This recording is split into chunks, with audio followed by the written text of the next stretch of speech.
लड़ाई वो जिसमें धमकी मिली, धमकी ऐसी कि कोर्टों के चक्कर काटने पड़ गए। आखिरकार जीत मिली, समय लगा पर जीत मिली। जीत वो जो कि मुंबई से सटे थाने जिला के मीरा भाईंदर स्थित उत्तन डोंगरी करके एक जगह है, जहां अवैध अतिक्रमण करके बाले शाह पीर दरगाह जो कि बनाया गया है, इसे अब 20 मई के अंदर ही ध्वस्त किया जाएगा। ये मुद्दा कोर्ट से लेकर विधान परिषद तक उठा। जब विधान परिषद में यह मुद्दा उठा, तब महाराष्ट्र के मंत्री चंद्रकांत बावनकुले ने इसे ध्वस्त करने की जवाब दिया और इसे अब ध्वस्त किया जाएगा। इस जीत के पीछे एक बड़ा नाम है, जिनका नाम है कुश खंडेलवाल।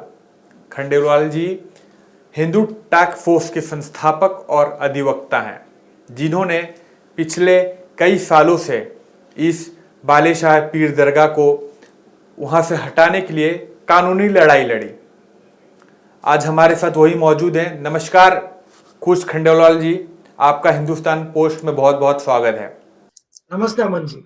बाले शाह पीर दरगाह 20 तारीख से पहले यानी 20 मई के अंदर ध्वस्त होने वाला है, यानी कि उसका अतिक्रमण जो सरकारी जमीन पर अतिक्रमण करके जो दरगाह बना था उसे हटाने जा रही है सरकार। तो कैसे देखते हैं आप इसे, क्योंकि आपकी मेहनत रंग लाई है? जी, ये एक काफ़ी बड़ी सफलता जो है हमें प्राप्त हुई है। मीरा भाईंदर से उत्तन क्षेत्र में सरकारी ज़मीन जो है सर्वे नंबर 2 और 37, इस सरकारी ज़मीन पर हज़रत सैयद बाले शाह पीर दरगाह ट्रस्ट ने जो है कांदलवन को नष्ट करके, मैंग्रोव्स को डिस्ट्रॉय करके जो है दरगाह का भव्य अवैध निर्माण किया था।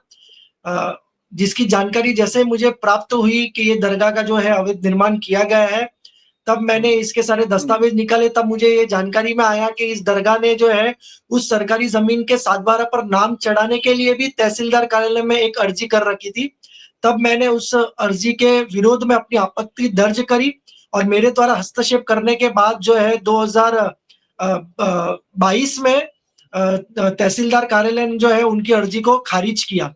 तत्पश्चात मैंने जो है मुंबई उच्च न्यायालय में एक जनहित याचिका दायर करी, जिसमें मैंने जो इस दरगाह के जो अवैध निर्माण है उसको तुड़वाने के लिए ये जनहित याचिका दायर की। क्योंकि पूर्व में मैंने जब तहसीलदार कार्यालय और जिलाधिकारी कार्यालय में मैंने जब शिकायत करी कि इस अवैध निर्माण को हटाया जाए, तब प्रशासन द्वारा इस पर कुछ भी कार्रवाई नहीं की गई थी। तो मैंने इसमें जो है जनहित याचिका दायर करी और जनहित याचिका दायर करने के बाद हाईकोर्ट ने जो है राज्य सरकार को, तहसीलदार को, जिलाधिकारी को, थाने जिलाधिकारी को और साथ ही साथ दरगाह ट्रस्ट को सभी को नोटिस जारी किया था।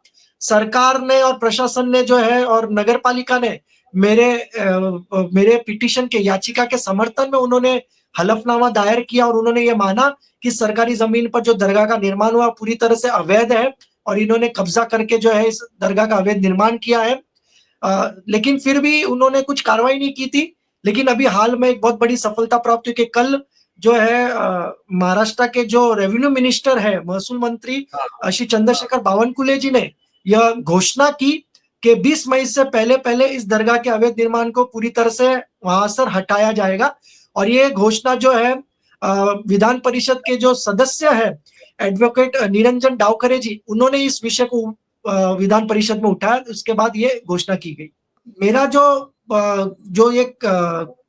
मेरा निरंतर जो इसमें संघर्ष रहा है, वो संघर्ष काफी बार जो है समाचार पत्रों में इसको जो है प्रसारित किया गया था और प्रकाशित करके जो है सभी के जानकारी में ही आया था कि मैं जो है इस दरगाह के विरुद्ध लड़ रहा हूँ। और इसको लेकर क्या है, पूर्व के जो एसपी थे राजेश कुमार मोर, उन्होंने भी जो है 2011 में जो है इस दरगाह के विरुद्ध में जो है पत्र दिया था। तो जो है निरंजन डावकरी जी को इसकी सब चीजों की जानकारी थी, क्योंकि हमारे इधर की जो पूर्व में जो विधायिका रही, उन्होंने भी जो है विधान सभा में इस विषय को उठाया था। लेकिन कुछ तब से लेकर आज तक काफी वर्षों से इस पर कुछ कार्रवाई नहीं हो रही थी। तो जब निरंजन डावकरी जी के जानकारी में जब विषय आया, तो उन्होंने फिर इस विषय को विधान परिषद में उठाया। खंडेलवाल जी, ये बताइए कि धमकी वगैरह आती थी क्या? क्योंकि ये लड़ाई आपने ऐसी लड़ी है धमकी वगैरह मिलती थी, फोन कॉल्स वगैरह आते थे? नहीं, ऐसा है कि भगवान श्री कृष्ण के आशीर्वाद से आज तक कभी किसी जिहादी की हिम्मत नहीं हुई कि मुझे धमकी दे सके, क्योंकि क्या है कि हमारे अंदर जो हमें जो शक्ति प्राप्त है और हमारे ऊपर जो सुरक्षा कवच है वो साक्षात भगवान श्री कृष्ण का है, तो आज तक ऐसे किसी की जिहादी की हिम्मत नहीं हुई मुझे धमकी दे सके। करीब 4 वर्ष का मुझे जो है इसमें संघर्ष करना पड़ा। इसके सारे दस्तावेज़ों को मुझे निकाल कर तहसीलदार कार्यालय से सारे दस्तावेज़ मैंने निकाले, उसका अध्ययन किया।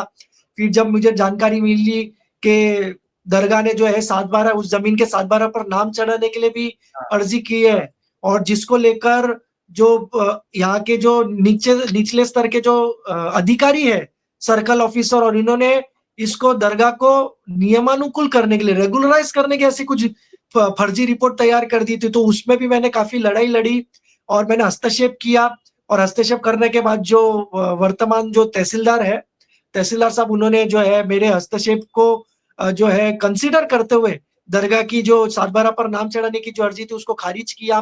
तत्पश्चात जो है ये निरंतर लड़ाई चलती रही, और करीब 4 वर्षों के इस संघर्ष के बाद जो है अब ये जो सफलता इस तक तो पहुंच चुकी है कि जहां राज्य सरकार ने सदन में इसका घोषणा किया है कि दरगाह को जो है हम 20 मई से पहले इसको हटा देंगे।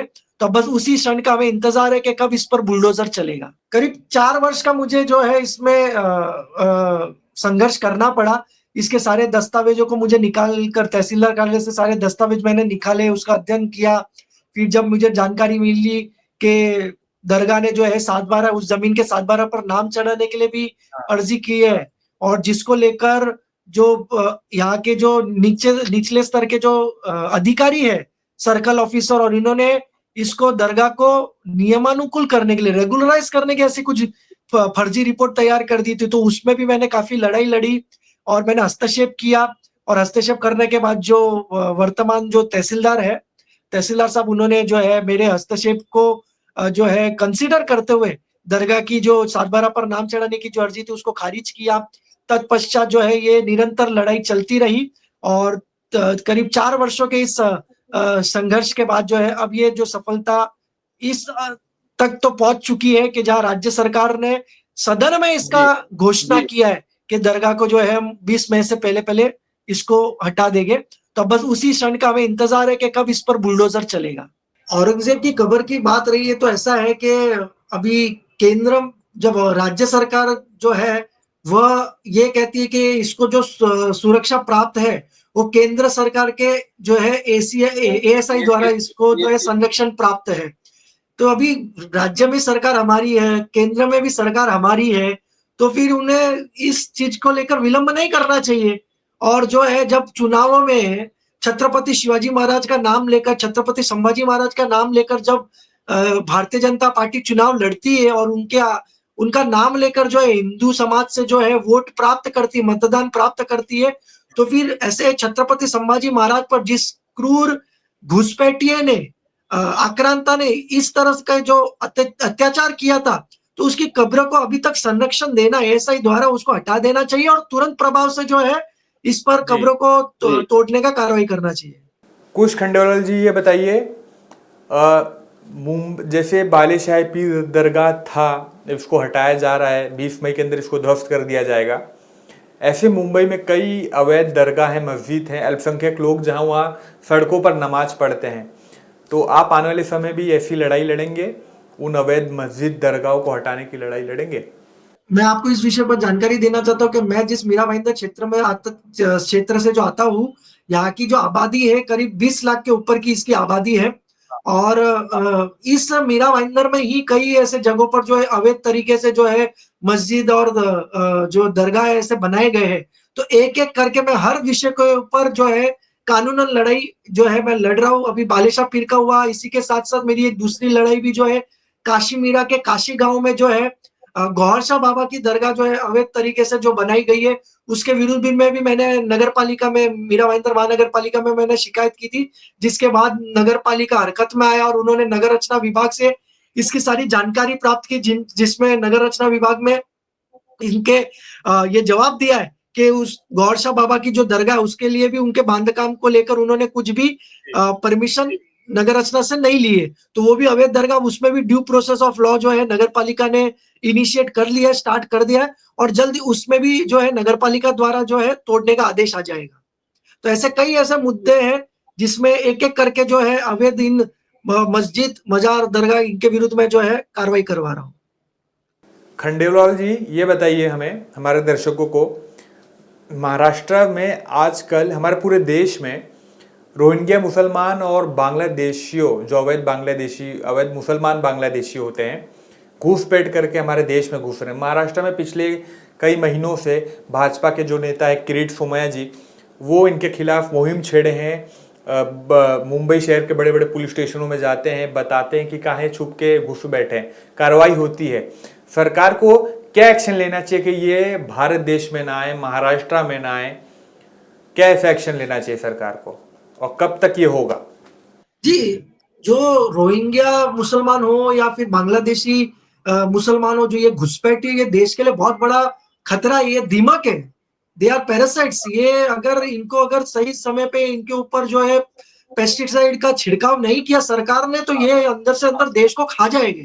और जी। मैं आपको बताऊं, जिस लैंड जिहाद के विरुद्ध में जो संघर्ष करता हूं, इस लैंड जिहाद से संबंधित ही ये जो घुसपैठियों का कनेक्शन है, क्योंकि जिधर भी इस तरह के जो अवैध दरगाह के या मस्जिद का जो निर्माण होता है, वहां पर अवैध दरगाह और मस्जिद का निर्माण करने के बाद इसी तरह यहाँ पर मुसलमानों का माइग्रेशन होता है, और ये जो घुसपैठिए मुसलमान जो है, इनको यहाँ पर जो है बसाया जाता है, और बहुत बड़ी एक आबादी, जो पूरा एक डेमोग्राफिक चेंज हो जाता है, फिर वो जो पूरा पर्टिकुलर एरिया जो है वो मुस्लिम डोमिनेटेड एरिया में रूपांतरित हो जाता है।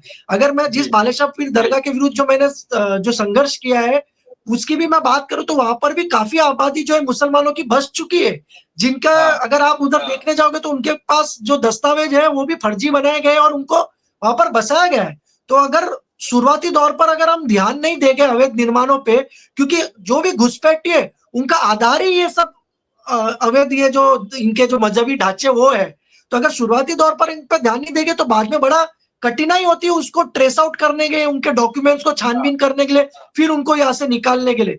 तो ये सरकार ने इस पर जो है तुरंत प्रभाव से संज्ञान लेना चाहिए और एक स्ट्रीमलाइन प्रोसेस करना चाहिए, मैकेनिज्म तैयार करना चाहिए कि कैसे हम जल्द से जल्द इन रोहिंग्या घुसपैठी मुसलमानों को, बांग्लादेशी घुसपैठी मुसलमानों को लात मार कर इस देश से बाहर निकाले। बहुत बहुत शुक्रिया कुश खंडेलवाल जी, आपने हमें समय दिया, हमारे दर्शकों को अहम जानकारी दी, और आपको बहुत बहुत बधाई। आपकी मेहनत रंग लाई है। सरकारी ज़मीन से अवैध अतिक्रमण हटने जा रहा है, और ऐसे ही विषय पर हमारे साथ बने रहने के लिए आप सबका बहुत बहुत धन्यवाद। अगर आपको यह वीडियो अच्छी लगी हो तो इसको लाइक करें, शेयर करो, कमेंट करें, और हमारे चैनल को सब्सक्राइब नहीं किए तो सब्सक्राइब कर दें। धन्यवाद।